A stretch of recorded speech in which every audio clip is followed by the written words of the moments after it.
खुद भी मेहमानी खाता था, उसके बच्चे भी खाते थे और भी लोग आते जाते रहते थे। लोग अपने रिश्तेदारों को छोड़ दीजिए, अपने दोस्त की रिश्तेदारी में पहुंच जाते थे और कई कई दिन मेहमानी खा के आते थे। आज ऐसा क्या हो गया कि एक परिवार में अगर 4 लोग हैं तो 4 के चारों काम कर रहे हैं, फिर भी उनके पास फुर्सत नहीं है किसी से दो बात करने के लिए, किसी के पास कोई समय नहीं।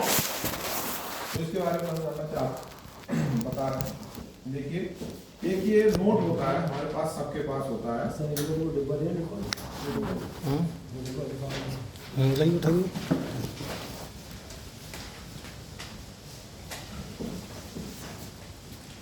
ये एक नोट होता है, देखिए सबके पास, कोई सभी के पास होता है, ये कोई भी होता होगा। ये जो 500 का ये अपना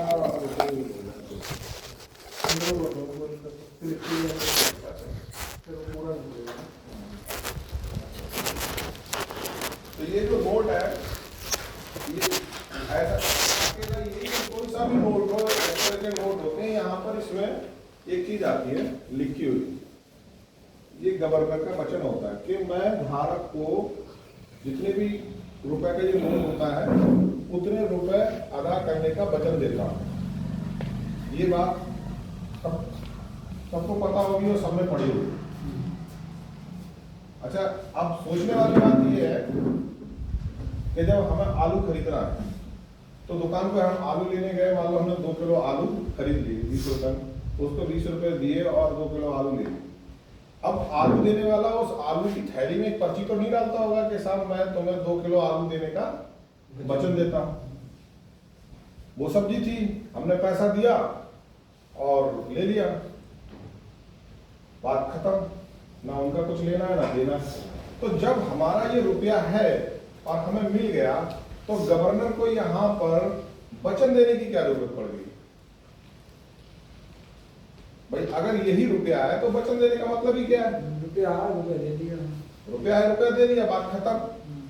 लेकिन यहाँ पर गवर्नर वचन दे रहा है और नीचे साइन भी कर रहा है। उसके बाद में इसके यहाँ ऊपर एक और लाइन होती है, शायद आपने ध्यान दिया हो, इस पे लिखा होता है guaranteed by the central government, यानी कि यहाँ पर गारंटी ली गई है केंद्र सरकार द्वारा कि जो गवर्नर साहब कह रहे हैं वो बात सच है।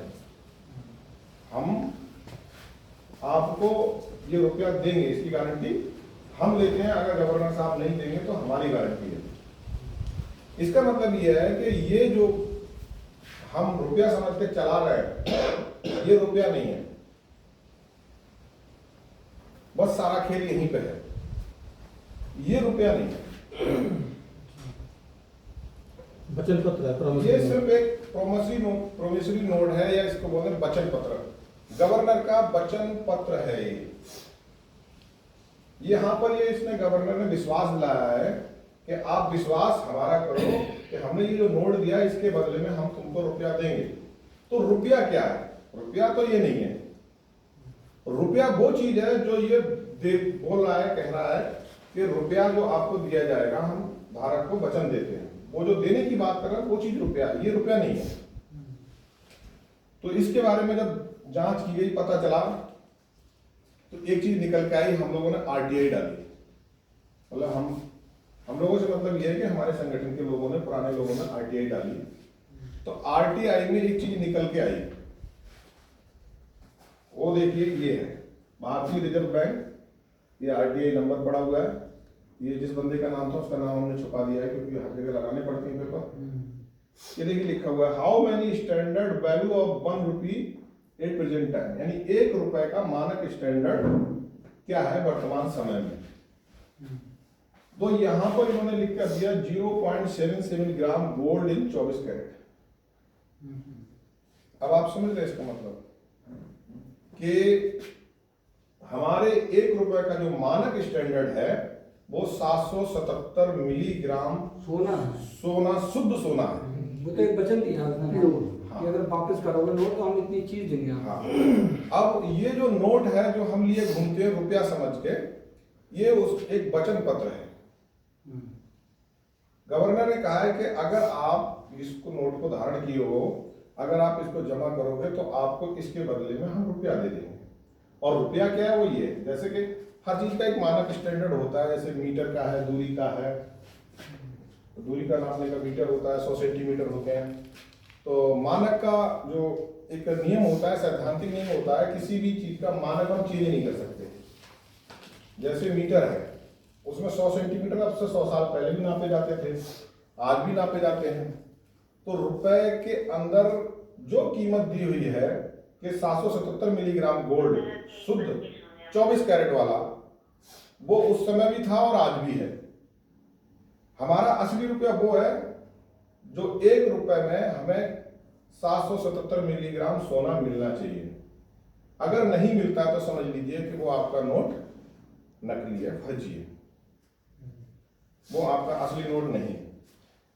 जब ये बात हमको पता चली तो हमने और पुरानी खोजबीन की। तो ये देखिए, पुराने हमें कुछ नोट हाथ लगे, ये रिजर्व बैंक ऑफ इंडिया का पुराना नोट है। तो इस पे यहाँ पर पूरी प्रॉमिस लिखी हुई है, I promise to the bearer on demand of the sum of ₹5 8 any office of issue. इसका मतलब ये पहले वचनखंड पूरा ये था, लेकिन आज का जो वचनखंड है वो आधा है। आज का जो वचनखंड है, ये वचनखंड 1971 में बदल दिया गया था, बिना कानून के, बिना कोई सुझाव के, बिना कहीं बहस हुए। भाई देश आजाद है, संविधान है, संसद है, तो वहां बहस होनी चाहिए। गवर्नर का आप वचन बदल रहे हो, वचन पत्र है। वचन पत्र का मतलब एक तरीके से इसको मान लीजिए, अगर उर्दू में कहें तो रसीद है, हिंदी में कहें तो पर्ची है, इंग्लिश में कहें तो नोट्स है, और अगर लीगल भाषा में बोलें तो लीगल टेंडर है। अब ये एग्रीमेंट है, एक तरीके से रुपए देने का एग्रीमेंट है, ना कि ये रुपया है, नोट। तो किसी भी चीज का एग्रीमेंट जो लिखा जाता है, उसमें जो लिख दिया आपने लाइन, उसमें आप चेंज नहीं कर सकते। अगर आपने एक फुल स्टॉप भी, एक नुक्ता भी चेंज कर दिया तो समझ लीजिए वो इलीगल हो गया, नकली हो गया। तो यहाँ पर क्या किया इन्होंने 1971 में, इनका ये जो प्रॉमिस था, जो पूरा ये कह रहा है कि हम धारक को वचन देते हैं कि वो जब भी हमसे डिमांड, मतलब जब भी मांग करेगा इतने रुपए की, हम उसको दे देंगे। एनी ऑफ इशू मतलब किसी भी हमारी जो बैंक शाखा होगी, उनका ऑफिस क्या है? बैंक है। आरबीआई का जो ऑफिस है वो बैंक है, वहां से जो भी नजदीकी बैंक ऑफिस होगा वहां से हम इशू कर देंगे उसके लिए। तो ये तो नोट मिला। उसके बाद में हम ऐसे बहुत सारे नोट हैं पुराने, जो 1968 से पहले के नोट, कोई भी नोट आप उठाओगे 1968 से पहले का, तो उनमें पूरी की पूरी प्रॉमिस आपको मिल जाएगी। फिर हमने एक आरटीआई और डाली, तो उसमें पूछा कि ये बताइए कि ये तो ठीक है, आपने कह दिया, तो क्या ये रुपया हमको मिल सकता है, सोना मतलब हमको मिल सकता है? मिलेगा है, तो ये तो क्लियर चला, पता चल गया। तो इस आरटीआई में उन्होंने बाकायदा हमको लिख के दिया कि नोटों के विनिमय के संबंध में किसी भी सेवा के लिए आप किसी भी नजदीकी बैंक शाखा से संपर्क कर सकते हैं।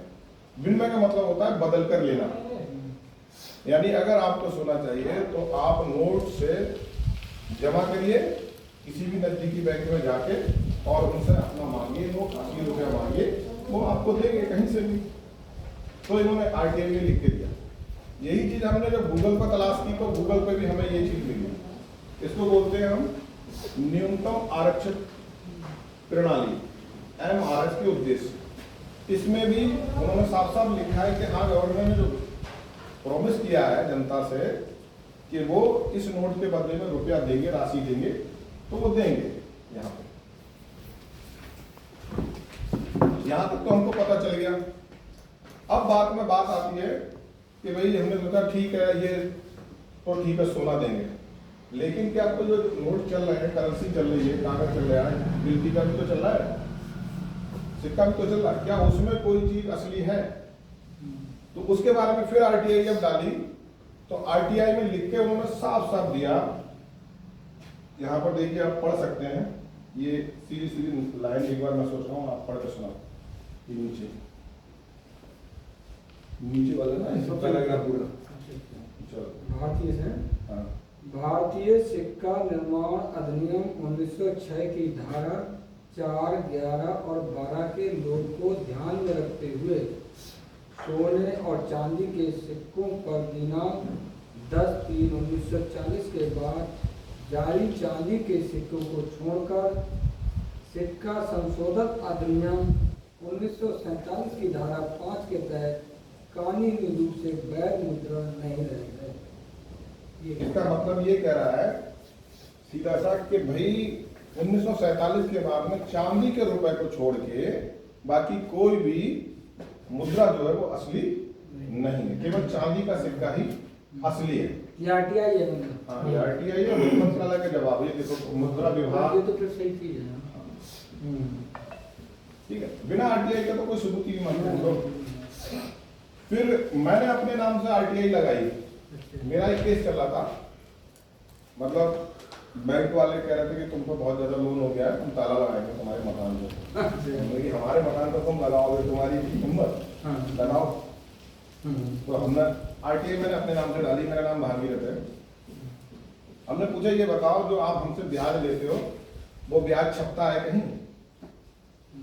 उसको छापने का कोई कुछ है? तो देखिए यहाँ पर देखो साफ साफ लिख के दिया है हमने, ब्याज छापने वाली ऐसी कोई मशीन नहीं होती। यानी ब्याज नहीं छपता है। जब ब्याज छपता ही नहीं है तो ब्याज लिया क्यों जाता है? तो छाप होती है, जब आप छापोगे तभी तो आप ले पाओगे। ये सारी चीजें हैं। अब हमने उनसे ये पूछा, ये बताइए अच्छा कि अब तक जब से देश आजाद हुआ है तब से आपने कितना रुपया छापा है, कितनी करेंसी छापी है? आरटीआई में कुछ भी पूछ सकते हैं। अधिकार, लोकतंत्र का अधिकार, सूचना का अधिकार है। तो उन्होंने देखिए साफ साफ लिख के दिया, ये 35 लाख करोड़ रुपए अब तक छपा है। उसका लिंक भी दिया उन्होंने और डिटेल भी दी, इस तरीके से इतने रुपए के इतने सिक्के, इतने रुपए के इतने सिक्के, ये नोट इतने इतने करके 35 लाख करोड़ रुपए हमने अब तक छापे। फिर इसी के साथ साथ एक क्वेश्चन और किया था हमने कि ये भी बता देना साथ के साथ कि अब तक आपने लोन कितना दिया है पूरे भारत को। तो उन्होंने पब्लिक का छोड़ के, सॉरी बाकी बड़े लोगों का छोड़ के या सरकार का छोड़ के पब्लिकली बताया तो बोले 181 पॉइंट समथिंग लाख करोड़ रुपए हमने जो है लोन दे रखा है। अब आप बताइए, एक तरफ मैं आपसे बोलूं कि मेरे पास 35 रुपए हैं, मैंने 35 रुपए बनाए हैं, और दूसरी तरफ मैं आपसे कहूं कि मैंने 181 रुपए उधार दे दिए, तो 181 में से अगर मैं 35 घटाऊंगा तो 146 बचेंगे। तो वो 146 कहां से आएगा? जब वो है ही नहीं तो कहां से आएगा?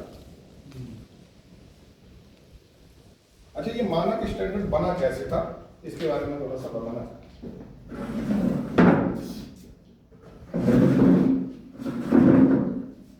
बहुत समय पहले जब हमारे देश में हमारे पूर्वज जो रुपया चलता था तो वो रुपया होता था चांदी का। रुपया जो होता था चांदी का होता था, और इसका वजन जो होता था वो होता था 11.66 ग्राम। ये रुपया होता है 11.664 ग्राम। हाँ, जो ये वो पॉइंट के बाद में तीसरा करने लगा। इससे बड़ी जो इकाई होती थी वो चलती थी मोहर। ये तो अभी चलते पुरानी है। हाँ, मोहर का जो वजन होता उसका भी वजन 11.66 ग्राम होता था।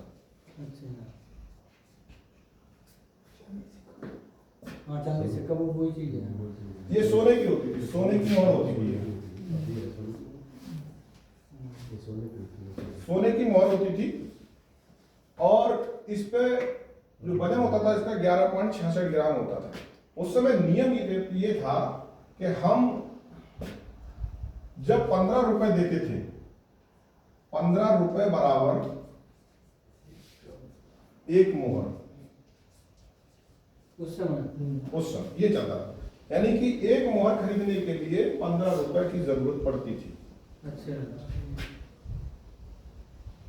तो इसी चीज को 1934 में एक एक्ट बनाया उन्होंने, अंग्रेजों ने, आरबीआई एक्ट।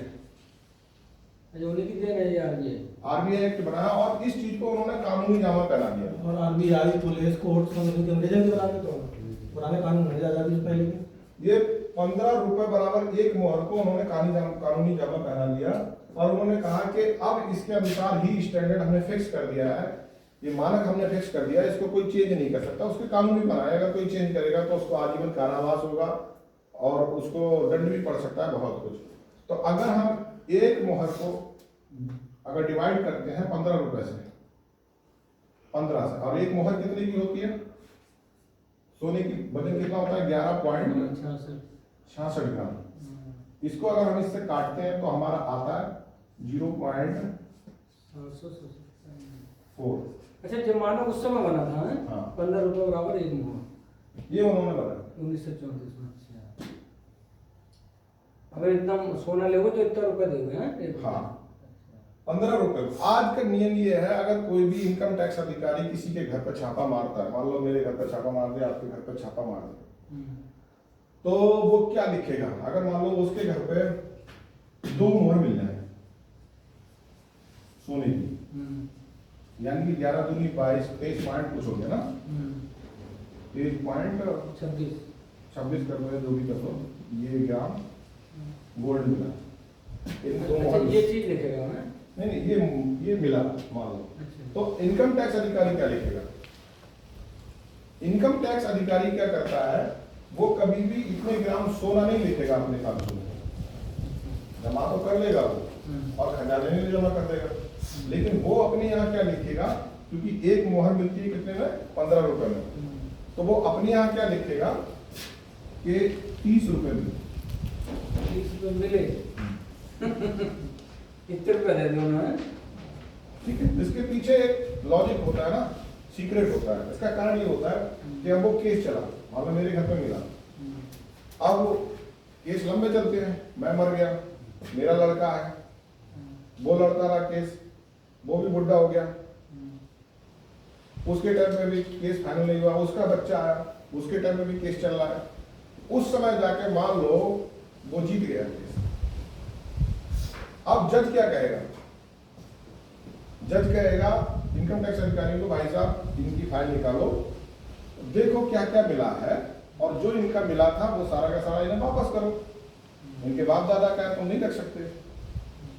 अब वो जब फाइल निकालेंगे तो उसमें क्या लिखा होगा? ये तो लिखा नहीं होगा कि 2 मोहरें मिली है, इतने ग्राम सोना मिला, वहां पे लिखा होगा 30 रुपए मिले।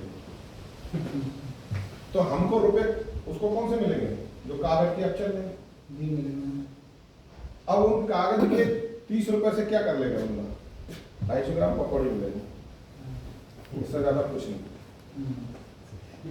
यानी हमारा 23 ग्राम सोना, यानी लगभग क्या कहते हैं 2.25 तोला सोना हमारा गया, और जो कि कम से कम नहीं तो आज के टाइम में जो बचत पत्र में अगर देखा जाए 3 लाख से ऊपर का है।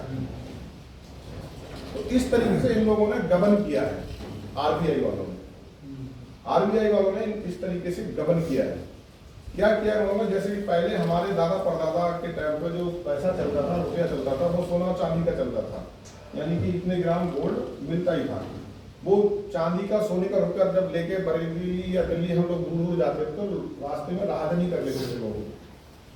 तो अंग्रेजों ने कहा कि तुम ऐसा करो, तुम ये सोना चांदी लेके मत चला करो, हम यहाँ बैंक खोल दे रहे हैं और एक पर्ची काट के दे दे रहे हैं, वो पर्ची आप दिल्ली जाओ, जहाँ सामान लोगे वहाँ पास में कोई हमारी बैंक होगी, वहाँ वो पर्ची दिखाना और वो आपको इतना सोना यानी आपका रुपया दे देगा। तो इसलिए ये रुपए चलाए गए थे।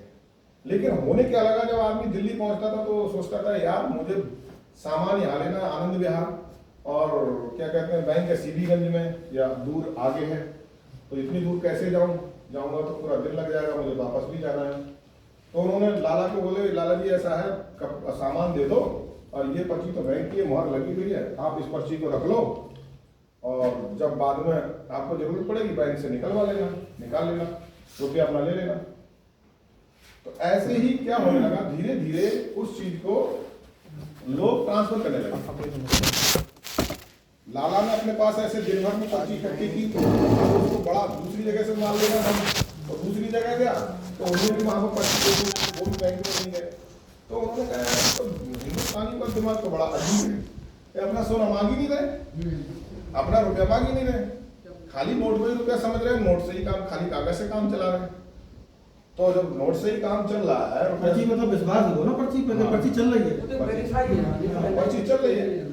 तो इसलिए उन्होंने क्या किया, धीरे धीरे वो सोना सारा गायब करने लगे। आपको विश्वास नहीं होगा, और ये बिल्कुल हकीकत है, जब हमारा देश आज़ाद हुआ था तो वो इसीलिए इन्होंने टुकड़े कराए थे हिंदुस्तान और पाकिस्तान, ताकि हिंदुस्तान और मुस्लिम आपस में लड़के इस लड़ाई में लग जाए, और जितना उन्होंने सोना गबन किया था वो सारा का सारा हम पार कर दें। उस समय आरबीआई के पास 43 करोड़ 67 लाख किलो सोना था, जो 250 जहाजों में भर के गया था। अंग्रेजों ने इंग्लैंड भेजा था 14 अगस्त 1947 को। और उसका जब पता चला तो नेताजी सुभाष चंद्र बोस, हमारे जो आजाद हिंद फौज है, उनने हमला किया उनके कंटेनरों में। तो ये बहुत बड़े कंटेनर होते थे, आपको पता ही है कितने बड़े जहाज होते हैं। तो उसमें एक जहाज डूब गया था, एक ही जहाज को डूबा पाए थे। इसीलिए इन लोगों ने ज्यादातर फोर्स दिया नेहरू को आजाद होने के बाद भी, कि नेताजी सुभाष चंद्र बोस हमको लगता है कि जिंदा हैं, इसलिए कभी भी वो मिले, चाहे जिंदा या मुर्दा, तो वो हमको उनका सबूत दोगे, आप सुपुर्द करोगे। तो अगर जिंदा है तब भी दोगे, और मर गए तो उनकी हड्डियां दो, कोई सबूत तो दिखाओगे। इसलिए सरकार ने क्या काम किया, उनको लापता ही दिखाते रहे। मरे हैं नहीं मरे हैं वो रहस्य आज तक बना हुआ है, उसका कोई क्लियर नहीं हुआ। इस तरीके से इन लोगों ने हमारा रुपया गबन कर लिया। अब बात आती है कि होता क्या है, कि ब्याज की बात में करता है। ब्याज तो सबसे बड़ा जो समस्या है हिंदुस्तान के अंदर, वो यही है। हम लोग लोन लेते हैं, लोन पे ब्याज ये लोग लेते हैं हमसे। अब वो रुपया छपता ही नहीं है, जो ब्याज का रुपया होता है वो छपता ही नहीं है। तो वो ब्याज का जो रुपया है वो कहां से देंगे। मान लीजिए थोड़ी देर के लिए मैं आरबीआई हूं, और मैंने कुछ सोना रख के और 2 लाख रुपए छापा, 2 लाख रुपए छापा। अब 1 लाख इनको दे दिया, 1 लाख इनको दे दिया, इनका 10% पे मैं आपको दे रहा हूँ। 1 साल के बाद आप हमें 1,10,000 रुपए दोगे, आप 1,10,000 रुपए दोगे। 1 साल गुजर गई, अब इनके पास रुपए है कितना है, 1 लाख, और इनके पास भी कितना है, 1 लाख। तो इनको देना है 1,10,000। ये मान लीजिए इनके पास गए पटेल जी के पास, उन्होंने पटेल जी यार 10,000 रुपये मुझे दे दो, मैं बाद में आपको वापस कर दूंगा। इन्हें 10,000 रुपये आपको दे दिया, आपने 1,10,000 करके मेरे को वापस कर दी, मेरे पास आ गए। इनके पास रह गए 90,000। अब जब इनके पास 90,000 रह गए और इनको देना है 1,10,000 रुपये, तो जो ऊपर की जो 20,000 रुपये हैं वो कहाँ से लाएंगे। ये 90,000 तो दे देंगे, इनके पास है, लेकिन जो 20,000 रुपये बचा वो कहाँ से लाएंगे।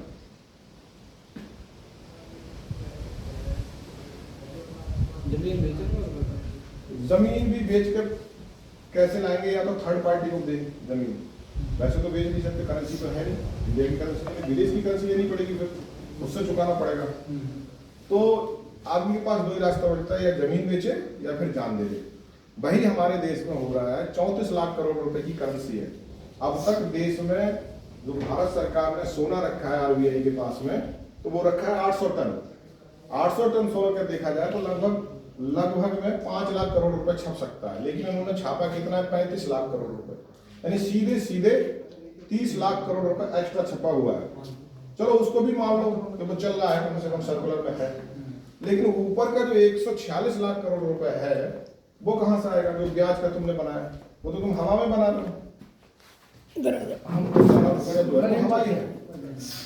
तो कोई आदमी होता क्या है, ये कैसे बढ़ा, जैसे कि इन्होंने 10 लाख रुपए ले लिया और उस पर 10% के ब्याज से देने लगे, ईएमआई बना दी। पता चला 10 लाख का पता है कितना लेते हैं, लोन का लगभग 3 गुना लेते हैं ये लोग पैसा। यानी अगर 10 लाख रुपए लिया तो इनको जमा करना पड़ेगा 30 लाख, तब जाके इनका लोन चुकता होगा। वो भी तुम्हारी एक भी ईएमआई नहीं टूटी तब। अगर 1-2 ईएमआई बीच में टूटी तो आपकी बस की बात रही है कि आप वो लोन चुकता कर पाओ, जिंदगी भर चलेगा। और वो हवा में ब्याज बना के आपको लूटते रहते हैं, आपकी जमीन लूटते रहते हैं। किसी की जमीन, किसी की जान जाती है, किसानों के पास कितना कर्जा। आज देख लो आप, हिंदुस्तान के अंदर इतना सारा कर्जा है, इतना सारा कर्जा है कि बता नहीं सकते। जबकि हकीकत देखी जाए तो रुपया तो केवल 35 लाख करोड़ छपा है, वो रुपया हिंदुस्तान के अंदर है ही। भाई घूम करके चल तो रहा है यहीं पे, बाहर तो नहीं जा रहा ना।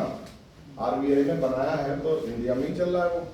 तो एक हिसाब से देखा जाए तो किसी भी बंदे के ऊपर एक पैसे का भी कर्जा नहीं है। ये जितना कर्जा है ये सिर्फ हवाई कर्जा है, हवा में है, और ये हवा में हम लोगों को गुलाम बनाए पड़े हैं। उसका कारण क्या है मैं आपको बताऊं। अभी शायद आपको ये लगता होगा कि यार हमारे देश की सरकार है तो हमारे साथ ऐसा क्यों करेगी। भारत के अंदर जितनी भी बैंक हैं, आपने आज तक अंदाजा लगाया होगा कोई भी बैंक अपनी प्रॉपर्टी पे है? कोई भी बैंक, इतनी बड़ी बैंक है, आप मान लो कोई एसबीआई ले लो, बैंक ऑफ बड़ौदा ले लो, वो बैंक जो हमको करोड़ों रुपए दे रही है स्कूल चलाने के लिए, कंपनी चलाने के लिए, खेत खरीदने के लिए, मकान दुकान डालने के लिए, फैक्ट्री डालने के लिए करोड़ों अरबों रुपए दे रही है। तो उसका जो ऑफिस बना होगा ज्यादा में ज्यादा उसकी कीमत कितनी होगी? 1 करोड़ रुपए, इतना ही तो होगा। 1 करोड़ 2 करोड़ की होगा ऑफिस उसका। तो वो 2 करोड़ रुपए लगा के अपने नाम को उस जमीन को और उस बिल्डिंग को क्यों नहीं करती? एक भी सिंगल पूरे भारत में एक भी बैंक अगर जो अपनी जमीन पे हो, अपनी बिल्डिंग में हो, बताओ।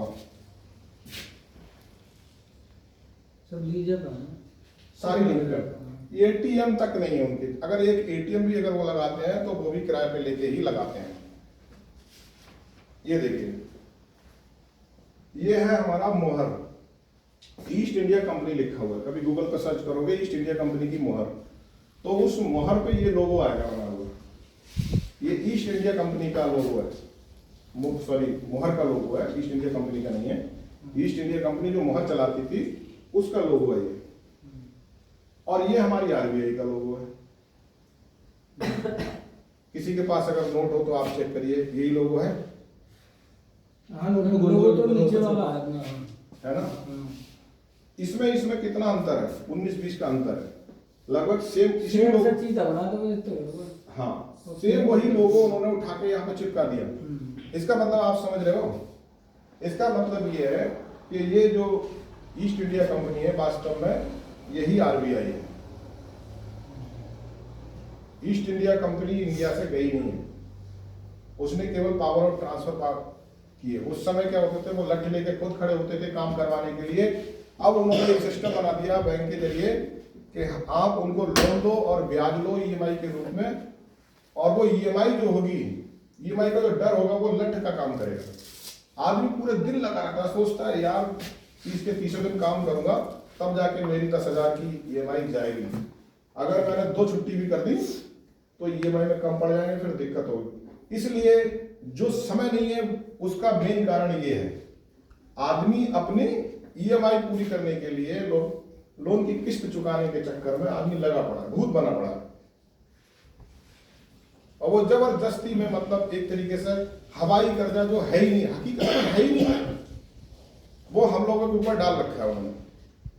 अच्छा, डाल क्यों रखा है उसका भी एक रीजन है, वो मैं आपको बताना चाह रहा था। ये देखिए, हमारी दुनिया को कुछ लोग कंट्रोल कर रहे हैं। शायद आपने कभी सुना हो, उड़ते उड़ते रील वगैरह चलाते हो। हमारी पूरी दुनिया को कोई भगवान नहीं चला रहा, कोई देश की सरकार नहीं चला रही, कुछ नहीं चला रहा। केवल 13 फैमिली हैं, 13 फैमिली मानी जाती हैं। वो 13 फैमिली दुनिया की सबसे अमीर फैमिली है, और उनका कहीं पर आप रिकॉर्ड नहीं मिलेगा आपको। अगर आप इस समय गूगल पर सर्च करोगे दुनिया का सबसे अमीर आदमी, तो आपका आएगा एलन मस्क। लेकिन एलन मस्क की पूरी संपत्ति इन लोगों की संपत्ति की 0.001% भी नहीं है। इनमें जो एक बंदा था जिसका नाम है रॉथस्चाइल्ड, ये जो जितनी बैंक हैं ये बनी कैसे हैं, पहले इस चीज का खेल समझना पड़ेगा, तब ये चीज आपको क्लियर होगी। देखो, जैसे एक देश का नाम सुना होगा आपने, फिलिस्तीन। वहां पर एक एरिया यरूशलेम के नाम से जाना जाता है, मध्य एशिया में पड़ता है। वहां पर यहूदी लोग पाए जाते हैं। यहूदी कम्युनिटी के लोग पाए जाते थे। उनमें से कुछ लोग ऐसे थे जो समुद्री लुटेरे थे और रास्ते में जो जहाज जाते थे समुद्र में, उन समुद्रों को लूटते थे। अब उस समय जो जहाज चलते थे उनमें जाता क्या था, एक देश से दूसरे देश में व्यापार होता था, तो व्यापार उस समय सोने और चांदी के रूप में होता था। तो रुपया हर देश में उस समय सोने चांदी के रूप में, धातु के रूप में ही चलता था। तो ये लोग लूट लेते थे, तो इनके पास बहुत सारा पैसा हो जाता था। उसी में से एक फैमिली थी रॉथस्चाइल्ड की फैमिली, उसके दादा परदादा जो थे तो ये समुद्री लुटेरे थे। उसके पास काफी धन था, तो वो क्या करने लगा, वो लोगों को पैसे बांटने लगा, राजाओं को लोन पे देने लगा, जो बिजनेसमैन थे उनको देने लगा, जो छोटी मोटी सरकारें थी उनको देने लगा, देशों को लोन देने लगा। इस तरीके से जैसे आजकल के टाइम में ना लाला वगैरह करते हैं, उस तरीके से वो बांटने लगा। उससे उसके पास और ज्यादा पैसा आने लगा। फिर उसने क्या काम किया, एक आपने लड़ाई सुनी होगी वाटरलू का युद्ध, नाम सुना है सर इतिहास में, लोगों ने पढ़ा होगा वाटरलू का युद्ध, जो इंग्लैंड और नेपोलियन के बीच में हुआ था। उसमें क्या था, उस समय जो रॉथस्चाइल्ड था वो इंग्लैंड में रहता था, इंग्लैंड में रहता था और पैसा सरकारों को भी देता था। दोनों, जैसे किसी के बीच में युद्ध हो रहा है तो दोनों साइड से पैसा देता था। तो उसने जो नेपोलियन की लड़ाई थी उसमें दोनों तरफ से पैसा लगा रखा था, नेपोलियन को भी पैसा दिया था और इंग्लैंड की सरकार को भी पैसा दिया था। और उसमें जो था नेपोलियन की हार हो गई थी, इंग्लैंड जीत गया था। तो वो सूचना, चूंकि इसके पास इतना सारा पैसा था तो इसके पास बहुत सर्विस है, उनके जरिए इसके पास सूचना आ गई कि नेपोलियन हार गया। पर इसने उस सूचना को दबा लिया, उस खबर को दबा लिया और समाज में यह फैलाया कि नेपोलियन जीत जाएगा। तो उस समय जो था सट्टा बाजार बहुत चलता था, जैसे आजकल हम लोग जुआ भी कहते हैं ना, उस तरीके से चलता था। तो ज्यादातर लोगों ने सट्टा लगाया कि नेपोलियन जो है वो कल युद्ध जीत जाएगा, बिल्कुल कंफर्म हो गया है। लेकिन हुआ क्या, 24 घंटे के बाद में नेपोलियन हार गया, असली खबर आ गई। तो जितने लोगों का पैसा लगा हुआ था वो डूब के किसके पास पहुंच गया, रॉथस्चाइल्ड के पास। तो रॉथस्चाइल्ड के पास ये पैसा पहुंच गया तो इसने क्या काम किया, एक बैंक खोल दी, बैंक ऑफ इंग्लैंड। आजकल उसको हम लोग BIS के नाम से जानते हैं, बैंक ऑफ इंटरनेशनल सेटलमेंट, जो वर्ल्ड बैंक भी कहलाती है। वो बैंक इसने खोली और उसके बाद में इसने 10 क्षेत्र होते हैं व्यापार के ज्यादातर, जैसे शिक्षा, चिकित्सा, शोध, राजा, व्यापारी, नेता, सरकार, स्वास्थ्य, यातायात, उत्पादन, मनोरंजन और कला, इन सब में पैसा लगाने लगा। और इससे क्या हुआ कि जितने लोग थे इसके बड़े बड़े, हर क्षेत्र में जो बड़े अधिकारी होते वो इससे पैसा लेते थे, चाहे राजा हुए, चाहे खिलाड़ी हुआ, चाहे एक्टर हुआ, कोई भी हुआ, चाहे साइंटिस्ट हुआ, चाहे शोध कार्य भी हो रहा है, वैज्ञानिक शोध करते थे, तो वो सारे के सारे इसके अंडर में आ गए। अब इसके अंडर में आ गए तो इनके पास बहुत ज्यादा पैसा आने लगा। फिर इनके 5 लड़के थे, रॉथस्चाइल्ड के 5 लड़के थे। 5 लड़कों से इन्होंने बोला कि भाई आप एक काम करो, आप भी इसी तरीके से, पहले इन्होंने उनको ट्रेनिंग दी, उनसे बोला कि तुम भी बैंक जाकर अलग अलग देशों में खोलो। तो जर्मनी, फ्रांस, रूस, चीन, इन 5 देशों में इनके लड़कों से इन्होंने बैंकें खुलवाई। लेकिन ये इतना शातिर था, ये सोच रहा था कि कहीं हमारा जो रहस्य है लोगों को पता ना चल जाए, हमारी जो तकनीक है पैसा कमाने की वो लोगों को पता ना चल जाए। तो इसकी 5 बेटियां थी सगी, तो अपने 5 लड़कों की शादी अपनी 5 सगी बेटियों के साथ इन्होंने करा दी। उसके बाद में फिर ये बैंकों का इनका सिलसिला चल पड़ा। जैसे जैसे देश आजाद होते गए, ये देश पे इन पे कब्जा होता गया, उन देशों में उन्होंने अपनी अपनी बैंकें खोलते चले गए। और उसी में से कई सारे लोग उस समय तक जो थे बहुत बिलियन और मिलियन जिसे बोलते थे, बहुत बड़े बड़े रईस हो गए थे। तो उनका एक ग्रुप बनाया उन्होंने, जिसको हम 13 फैमिली के नाम से जानते हैं। 13 फैमिली मतलब 13 फैमिली, जिसमें रॉथस्चाइल्ड का नाम, इसके अलावा एक ऑर्थर मॉर्गन का नाम सुना होगा शायद, पढ़े लिखे लोग। मॉर्गन कौन था? निकोला टेस्ला का नाम सुना होगा शायद किसी ने। निकोला टेस्ला एक साइंटिस्ट था जिसने बिजली से संबंधित बहुत सारे आविष्कार किए थे। और उन्होंने एक बड़ा अजीब आविष्कार किया था कि बिजली को चलाने के लिए, एक खंभे से दूसरे खंभे पे ले जाने के लिए हमें तारों की आवश्यकता नहीं है, उसको हम जो है एयर में भी ट्रांसफर कर सकते हैं। इस चीज की खोज निकोला टेस्ला कर चुका है, बहुत पहले ही कर दी थी। और निकोला टेस्ला की जो कंपनी थी, टेस्ला कंपनी, उस कंपनी को फंड कौन करता था? ये मॉर्गन। आपको ये भी पता होगा शायद, एक जहाज था बहुत पहले अमेरिका में बना था, बहुत बड़ा, टाइटैनिक, 1912 में। उस टाइटैनिक का लगभग 70% फंड इसी ने किया था, बहुत बड़ा जिसमें 2000 से ज्यादा आदमी मरे थे डूब में। तो उसको डुबाने का काम भी इसी मॉर्गन का था। हाँ, इसी का काम था, उसको डुबाया गया था जानबूझ के। अब ये मॉर्गन के पास जब गया निकोला टेस्ला, ये अपना प्रोजेक्ट लेके कि मैं ईयर को जो है, वो सारे ईयर पे जो है इलेक्ट्रिसिटी दौड़ाना चाहता हूँ और मैं खोज कर चुका हूँ।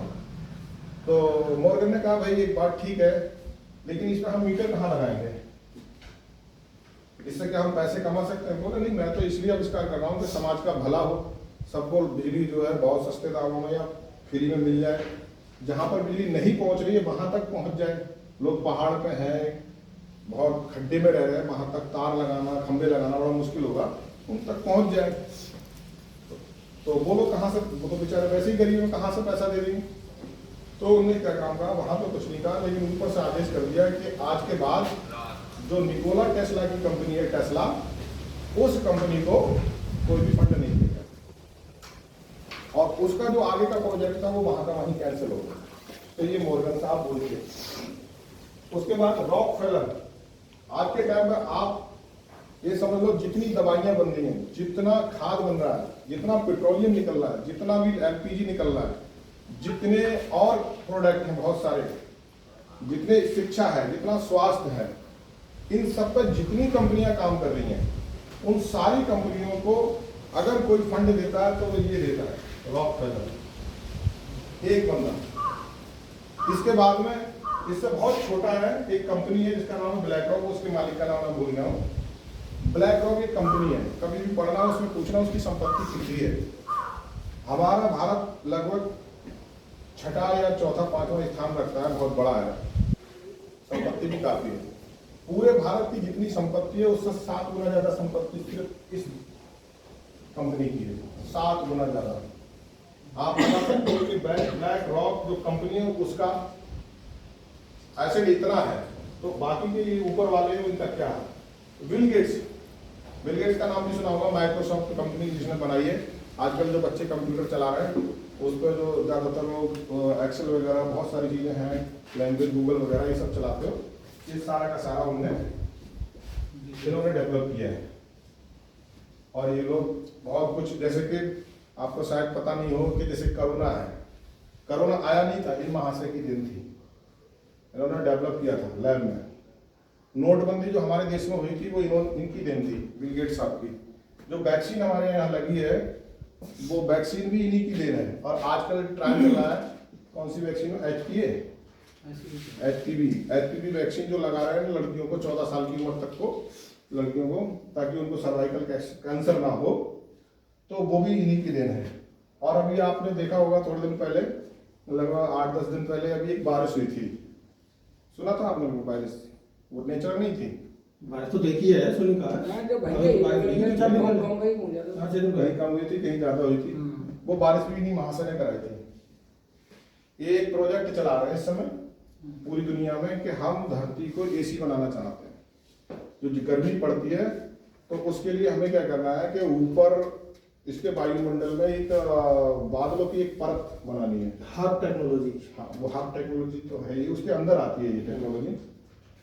तो उसके जरिए हम क्या करेंगे, एक लेयर खड़ा कर देंगे, उस पर जब ऊपर सूर्य से रोशनी आएगी, ऊष्मा आएगी, तो रिफ्लेक्ट होकर वापस चली जाएगी।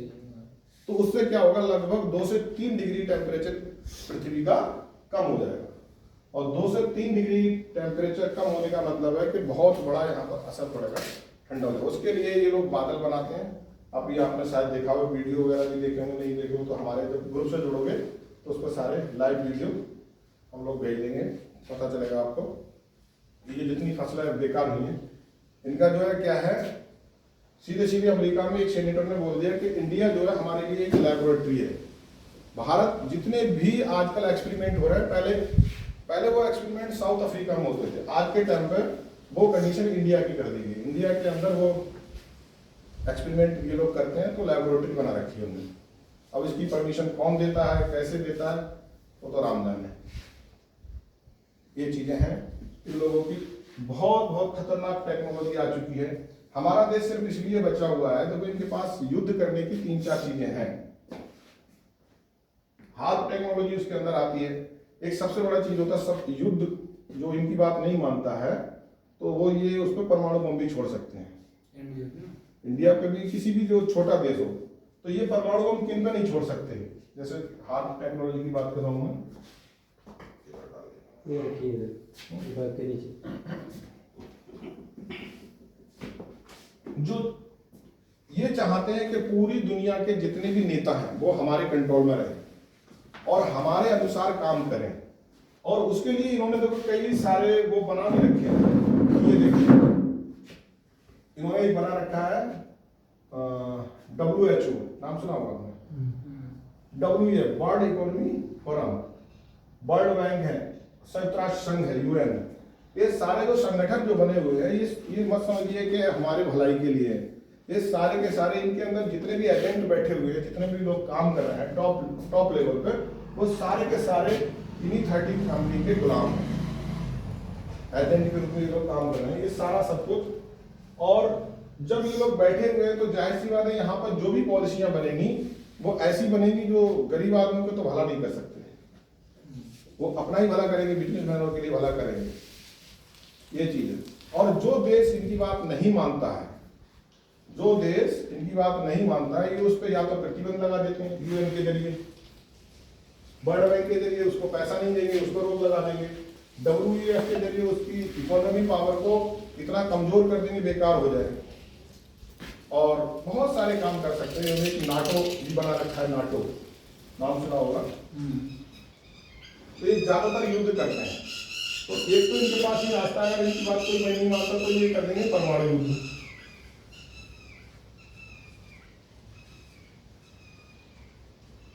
दूसरा जो रास्ता है वो इनके पास है हार्ड टेक्नोलॉजी, हार्ड तकनीक। तीसरा जो इनके पास है वो एक तरीके से वैक्सीनेशन है।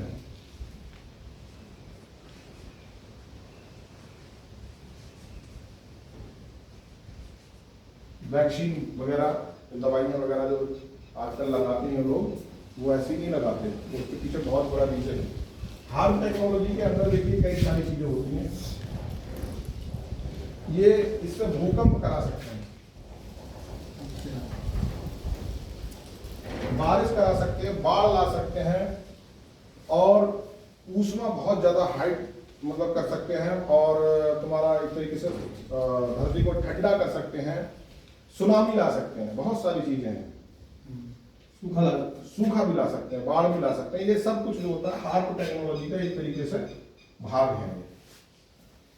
लेकिन केमिकल का छिड़काव है, जैसे आजकल चल ही रहा है केमिकल का छिड़काव, जो बारिश हुई है, इतना सारा नुकसान हुआ है, उनका तो प्रैक्टिकल हो गया, लेकिन यहाँ किसानों के लग गई लंका।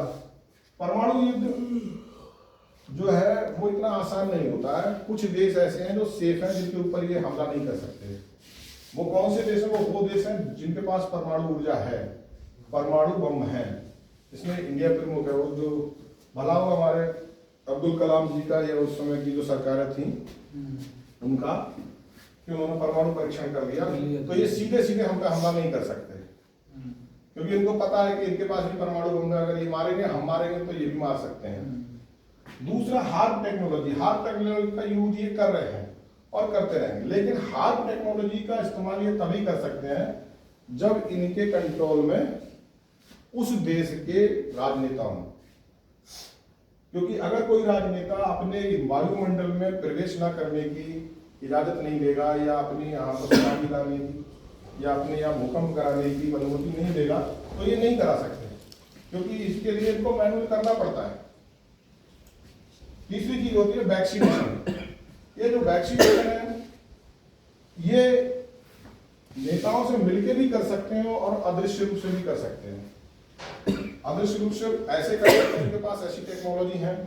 मान लो ये नेताओं से ना मिले, लेकिन WHO भी इनका है, तो जो यहाँ के डॉक्टर होंगे बड़े बड़े, जो लोग यहाँ के बड़े बड़े अस्पतालों को ऑपरेट कर रहे हैं, वहां पर कुछ ऐसी दवाइयां दे देंगे कि साहब वो करो।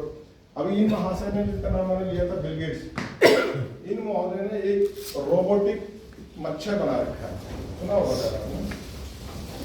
एक बहुत छोटा सा मच्छर, जैसे कि हम अभी वैक्सीन लगाने के लिए ज्यादातर लोग विरोध कर रहे हैं, नहीं लगा रहे हैं, नहीं लगवा रहे हैं, तो इन्होंने एक अलग तरीका निकाला है कि जो लोग मना करेंगे उस क्षेत्र में हम उन मच्छरों को छोड़ देंगे, उन मच्छरों के अंदर वो वैक्सीन डालेंगे और उनको छोड़ देंगे। वो इतने छोटे हो गए कि आएंगे मच्छरदानी के अंदर घुस जाएंगे और तुम्हारे सिरिंज लगा के चले जाएंगे, आपको लगेगा कि मच्छर ने काटा है, लेकिन वो अपना काम करेंगे।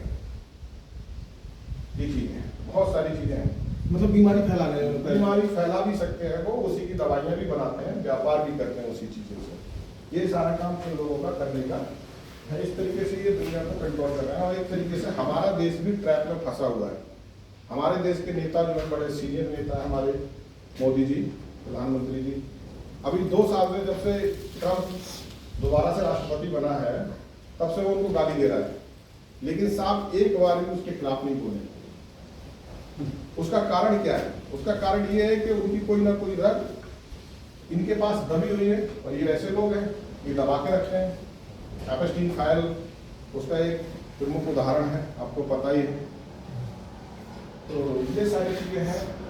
बैंक जो है क्या कर रहे हैं, अब आप समझ गए होंगे कि सारी की सारी पूरी की पूरी जो बैंक है वो किसकी है? रॉथस्चाइल्ड की।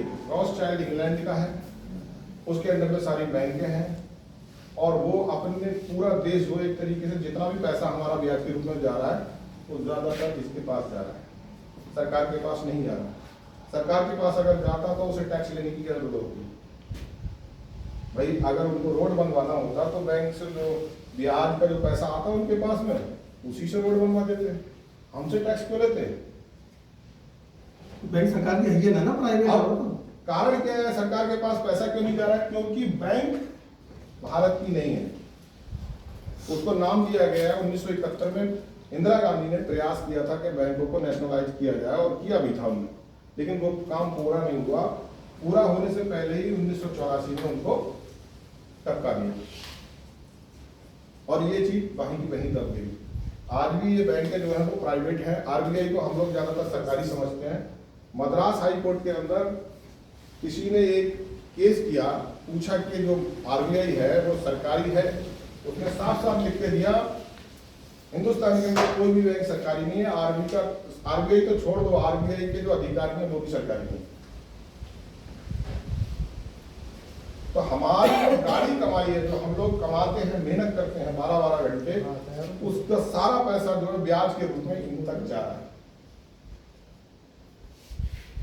और हम लोग जो है वो एक तरीके से पूरी तरीके से इनके ट्रैप में फंस चुके हैं। ये चीजें पता तो चली है, हम लोग बता रहे हैं लोगों को, लेकिन इसको पता चलने में काफी टाइम लग गया है, और लोगों को अब भी जागरूक नहीं हो रहा है। लोग समझ नहीं पा रहे हैं इस चीज को कि यार ये जो बोल रहे हैं क्या पता ये सच है या झूठ है। तो इसके लिए हमें बहुत ज्यादा स्ट्रगल करना पड़ रहा है, और जोखिम भी है बहुत ज्यादा, क्योंकि ये टॉपिक ऐसा है, इस टॉपिक पे जो भी बोलता है वो मारा जाता है। राजीव दीक्षित का नाम सुना होगा आपने, अभी कुछ साल पहले उनको निपटा दिया, क्योंकि वो जब तक दवाइयों पे बोल रहे करते थे, वो दवाइयों पे बोल रहे थे, उसके साथ साथ उन्होंने करेंसी की बात कर दी, उनको निपटा दिया। उसका नाम सुना होगा सद्दाम हुसैन का। उनने भी विरोध किया था, अमेरिका से कहा था कि हम तुम्हारे डॉलर में जो है व्यापार नहीं करेंगे, आप सोना दो। उनका पूरा देश गर्क कर दिया। और जो गद्दाफी का नाम सुना होगा आपने, गद्दाफी ने भी यही कहा था कि हम जो व्यापार आपके डॉलर में नहीं करेंगे, आपका डॉलर तो कागज है, आप 100 रुपए का डॉलर लेके जा रहे हो, कागज जरा सा, उसमें जरा सी इंक लगी है, और हमारे यहाँ का पूरा कैंटर ले जा रहे हो भर के माल। ये क्या समझदारी थोड़ी है? तो ये आप एक कागज का टुकड़ा लेके आ रहे हो, वो दे के जा रहे हो, और वो कागज का टुकड़ा तुम्हारे गोल्ड स्टैंडर्ड ने खत्म कर दिया, और वो फ्री में तुम बना रहे हो। तुम्हारे पास मशीनें हैं, तुम्हारे पास कागज है, तुम्हारे पास इंक है, तो तुम तो अनलिमिटेड छाप लोगे और अपने बंदों को दे रहे हो। अब आपने सुना होगा ये कुछ लोग कहते हैं कि बिल गेट्स ने अपनी सारी संपत्ति दान कर दी। दान कर दी तो अगले ही साल फिर वो संपत्ति कहां से आ जाती है? इसका मतलब उनके पास साधन है, मशीनें हैं, अनलिमिटेड रुपया छाप रहे हैं, दे रहे हैं, खरीद लो हिंदुस्तान, खरीद लो, इसमें ये कर दो वो कर दो। वरना कोई इनके पास कोई ऐसा कुछ थोड़ी लगा हुआ है कि साहब इतना कमा ले रहे हैं। ये सब फर्जीवाड़ा चल रहा है।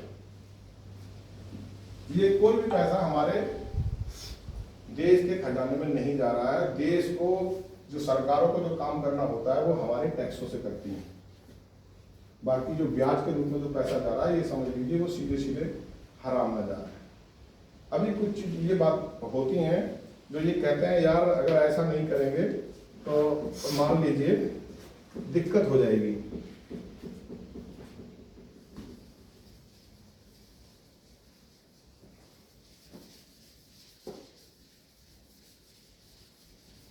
इसमें एक चीज समझाना चाह रहा था।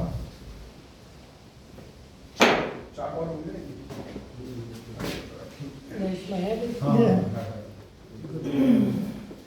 जैसे कि कुछ लोग कहते हैं कि यार अगर बैंक जो है ब्याज नहीं लेंगी तो फिर उनका खर्चा कैसे चलेगा। एक पॉइंट आता है, लोग पूछते हैं कि यार अगर हम बैंक के ब्याज नहीं लेंगे तो फिर उनका खर्चा कैसे चलेगा। भाई आपने रेलवे भी देखी है ना, रेलवे में कोई प्राइवेट कर्मचारी होता है? नहीं होता। तो यहाँ पर तो जो अर्थशास्त्र है, जो करेंसी है, वो पूरे देश को चला रही है। तो उस चीज को आप प्राइवेट में कैसे दे सकते हैं? वो काम अपने सरकारी अधिकारियों से क्यों नहीं कराते? तो जो सरकारी अधिकारियों का और जो आवागमन का जो खर्चा होगा वो सरकार के पैसे से जाएगा, सरकार के पास टैक्स से पैसा आएगा, ब्याज लेने की जरूरत ही नहीं पड़ेगी। अब इसको मैंने जो समझाया वो एक तरीके से ब्याज का जो षड्यंत्र है वो क्या है। ब्याज के बारे में देखिए, ब्याज हम क्यों नहीं ले सकते, उसका कारण काम जो हम करते हैं, जैसे कोई भी काम करते हैं तो उसी पे पैसा लेना है, या कोई काम किया तो उसके बदले में पैसा, या बैंक जो हमको लोन देती है उसके बदले में ब्याज लेती हैं। तो हमको सबसे पहले जानना पड़ेगा कि जो बैंकें जो काम करती हैं वो है क्या, वो क्या चीज है। क्या वो उस पे पैसे पे ब्याज दे सकती हैं, या जो काम लोग प्राइवेट तौर से बैंकिंग का कर रहे हैं वो कर सकते हैं, नहीं कर सकते हैं। तो उस चीज के बारे में बता रहा था। जो कार्य होते हैं वो दो तरह के होते हैं। एक होता है, आपने सुना होगा, निर्माण कार्य। एक निर्माण होता है और एक होता है सेवा। और इसी के आधार पे सरकार जो है दो तरह का टैक्स लगाती है, इस पे निर्माण उत्पादन शुल्क और इस पे सेवा शुल्क, जिसको हम इसको सेल टैक्स भी बोलते हैं और इसको सर्विस टैक्स बोलते हैं। और इसी को मिला के आज उन्होंने इसका एक नाम दिया है जीएसटी। आपने नाम सुना होगा जीएसटी, गुड्स यानी निर्माण के लिए, एज फॉर सर्विस के लिए। तो निर्माण कार्य में क्या होता है, उत्पादन होता है। जैसे किसान है अपने खेत में फसल उगा रहा है, वो उत्पादन है। फैक्ट्री के अंदर कोई मोटरसाइकिल बना रहा है तो वो उत्पादन है। कोई दवाई बना रहा है तो वो उत्पादन है। और अगर आरबीआई अपने तत्काल में जहां पर जो रुपया बनाती है मशीनों से, वहां पर अगर वो रुपया बना रही है तो वो भी निर्माण कार्य है। उसके अलावा के जो कार्य होते हैं वो सेवा कार्य में आते हैं। सेवा कार्य जो होती है दो आधार पर होती है। एक होता है हमारा ह्यूमन बेस,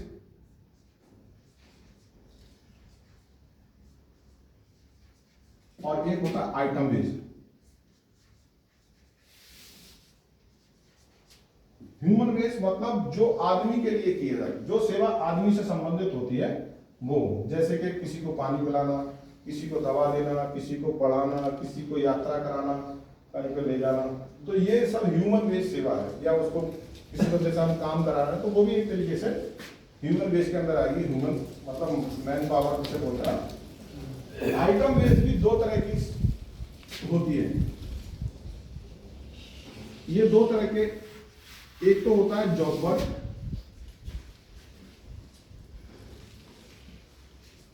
और एक होता है ट्रेडिंग। यहां पर शायद कोई बंदा अगर दुकान करता हो उनको पता होगा ट्रेडिंग क्या होती है।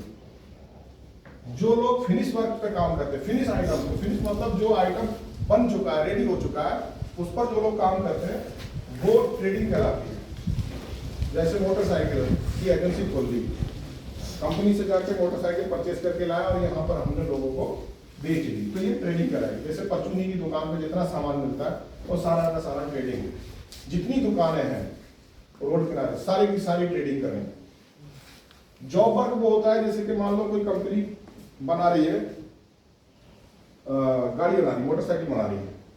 अब उसका एक पार्ट है जैसे कि गियर का नाम सुना, गियर तो डालते ही हम लोग, गियर 3-4 तरफ पड़ते हैं।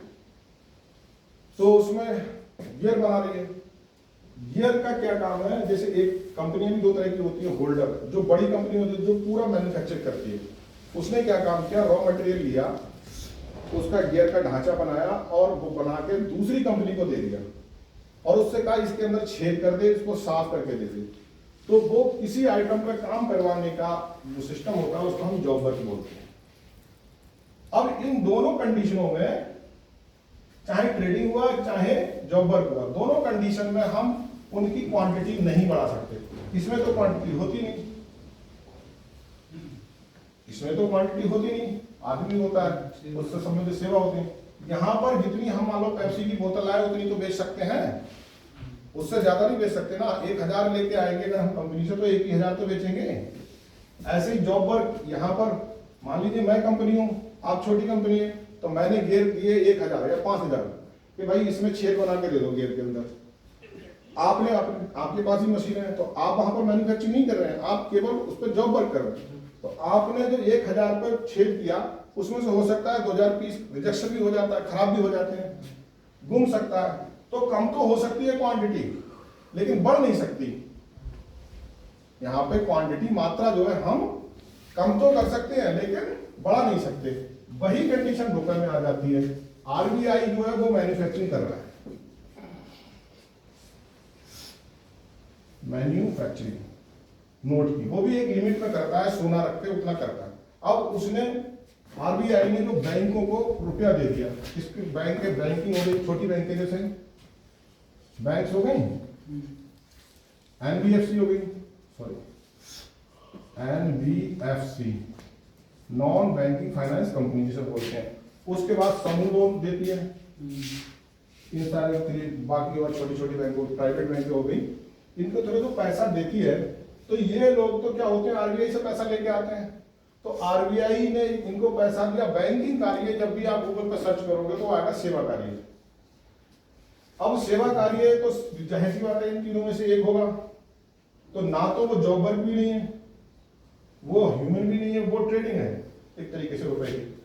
तो रुपए की जब ट्रेडिंग है तो ये सेवा कार्य है। तो सेवा कार्य में जो ट्रेडिंग में जो पैसा मिलता है, जो रुपया मिला, जितनी मात्रा मिली आप उतनी ही लोगों को बांट सकते हो और उतनी ही आप आरबीआई को देकर कर सकते हो। मान लीजिए इस बैंक को आरबीआई ने दिया 1 लाख रुपए, तो सर्विस के नियम के अनुसार ये 1 लाख रुपए ही इसको वापस करना है। अब ये क्या करते हैं, यहीं पे फ्रॉड करते हैं कि ये जो बांटते हैं तो ब्याज पे बांटते हैं पैसा। मतलब ब्याज पे बांटते हैं तो वो 10%, 20%, 36% लगा के वो पैसा हवा में बनाते हैं और ये यहां पर जाके इनको दे देते हैं। इस तरीके से हमारे देश में जो कर्जा 35 लाख करोड़ से बढ़ के रुपया कितना हो गया है, 181 लाख करोड़, और जो 146 लाख करोड़ जो है वो हवाई है, सिर्फ ब्याज है। यानी क्वांटिटी बढ़ा ही नहीं सकते आप। सर्विस का रूल ये है, अगर बैंकिंग सर्विस है तो आप उसकी 1 भी रुपया नहीं बढ़ा सकते, आप उतना ही दो। अब कह रहे हो कि सर हमारा खर्चा कैसे चलेगा, तो खर्चे के लिए आप जब लोन करते हो तो उस समय आप फाइल चार्ज देते हो ना, वही तो खर्चा है तुम्हारा, वही तो फीस है। सरकारी काम में हम किसी में भी जाते हैं तो वहां पर कमीशन नहीं ली जाती, वहां पर फीस ली जाती है, कार्य शुल्क लिया जाता है। तो कार्य शुल्क ले लो, आप एक बार में ले लो। 10 लाख का लोन है, आप हमसे 10,000 रुपये ले लो, 20,000 ले लो। ये थोड़ी कि आप हर महीने हमसे 10,000 रुपये लोगे, आदमी कहां से दे पाएगा। और वही चीज है, उसी चीज में आदमी पिसा। ये पूरा इनका एक खेल चल रहा है, यही मैं बताना चाह रहा था। और बाकी तो इसमें बहुत सारी और भी सारी चीजें हैं, बताने की बहुत कुछ है, बहुत बड़ी कहानी है। धीरे धीरे लोगों को समझ में आती है, एकदम समझ में नहीं आती है। और बहुत ज़्यादा करेंगे तो बहुत ज़्यादा टाइम होगा, लोगों के पास इतना समय भी नहीं होता है देने के लिए। तो मैं इसी को यही खत्म कर रहा हूँ और आप लोगों से उम्मीद करूँगा कि भाई आप लोग हमारे संगठन से जुड़ें, हमारा जो चैनल है वो लाइक करें, शेयर करें, बताएं लोगों को। हम लोग इस संगठन के जरिए एक निर्णय पर पहुंचे हैं, एक चीज अनुभव की है जो लगभग हम पिछले 10 सालों से कर रहे हैं। ये जब हम रुपया बैंक से मांगते हैं, सोना, बैंक हमको नहीं देती और देगी भी नहीं। बैंक हमको रुपया नहीं देगी। उनके पास 1000 तरीके हैं, वो तो जवाब नहीं भी देंगे तब भी चलता है, हम क्या कर लेंगे, सब कुछ उनके हाथ में। लेकिन एक जगह हमने देखा कि इसका प्रयोग हम लोग कर सकते हैं। कोई बैंक अगर हमें लोन दे रही है और हमको डिफॉल्टर कर दिया है या हमारे ऊपर इतना ज्यादा लोन कर्जा कर दिया कि हम लोग ना दे पाए, देने की कंडीशन में ही नहीं है, या जमीन बेचने की कंडीशन में आ जाए या दुकान या मकान या फिर जान देने की कंडीशन में आ जाए, तो इस कंडीशन पर अगर कोई आदमी पहुंच जाता है तो वो हमसे संपर्क कर सकता है।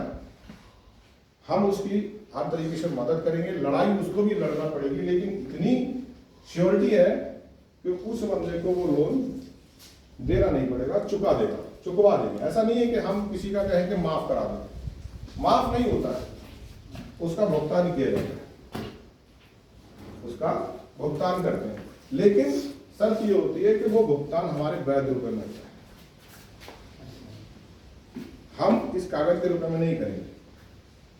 और वैध रुपए में ये समझ लीजिए कि कम से कम 1.5 लाख 2 लाख का जो भुगतान होता है वो हमारे असली 2 रुपए में होता है। उनका ये जो नोट है 2 तरह के चल रहे हैं। देखो एक चीज और भी देख लोगी आपने, एक का सिक्का होता है ना, एक का सिक्का 1 रुपया, उसमें भारत सरकार होता है लिखा हुआ, और उससे ऊपर के जितने होते हैं वो क्या होते हैं, वो सारे के सारे RBI लिखा होता है उसमें, ठीक है।